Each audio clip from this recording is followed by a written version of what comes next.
So you're looking at the 2015 Beta 300 Cross Trainer.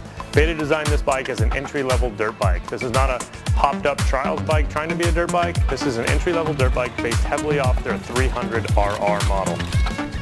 It's about 15% smaller overall, has a different frame, but the heart of the bike is the 300RR motor. And on this bike, it's a little detuned, so it's even smoother and more fun to ride. The bike is really smooth on the power. It's got enough for you when you need it, and you can get into some situations, and it'll carry you through it, enough to get the front end up. But it's also very easy on the power curve, so you can dip it down low and ride it through the rocks and bog it down when you need to.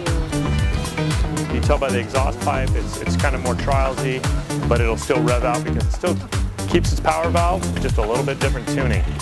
Hi, I'm Kyle Redmond. I just spent the day riding the new X Trainer from Beta, and the bike was a lot of fun.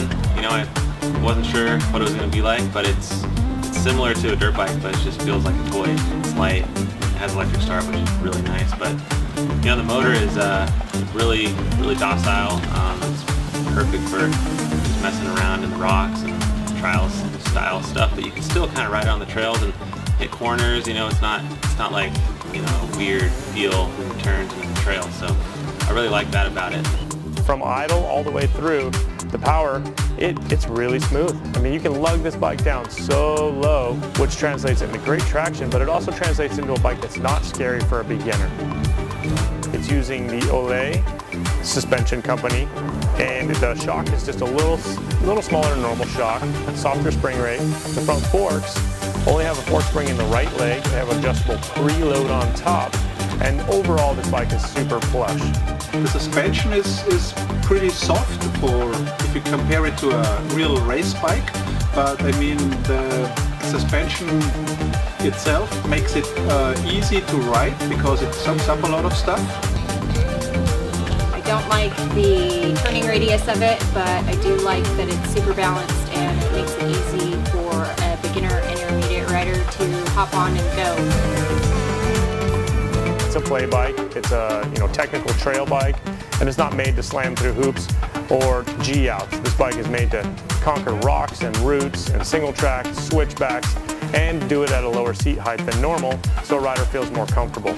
You know, it's a little bit small, but you know, I didn't feel that cramped on it. I'm like 190 pounds, so it's a little soft suspension-wise, but it's a range of people. I think the bike is pretty good. You can improve your riding on that because it's a smaller package. So the chassis on this bike is completely different than your normal Beta 300RR. It's specifically designed to be 15% smaller, it's narrower, the seat height is lower. The gas tank surprisingly still holds 2.2 gallons of gas. That mixed with the electronically controlled oil injection, you're getting really good gas mileage and less smoke out of the tailpipe. So you can see the exhaust pipe on this bike is much different than a typical 300 two-stroke. It still has a little bit of an expansion chamber, but it is tuned for low-end, smooth power through the mid. We've been running an FMF muffler that has a spark arrestor because we've been riding it in areas that require a spark arrestor. The wheels on this are exactly like the wheels that would come on your RR, except they have a smaller spoke to save some weight. The tires are the same, brakes are the same, and that's an important thing about this bike. It still has normal size brakes on it, so the stopping power is great. It's equipped with Golden tires, a little softer compound enduro tire, hooks up really, really well in all terrain. This bike is for probably an intermediate rider and just the fun person who wants to get out and go do some trail riding and who wants to experiment on different things and some technical riding. If you're just doing really tight technical riding only, that'd be the bike to have.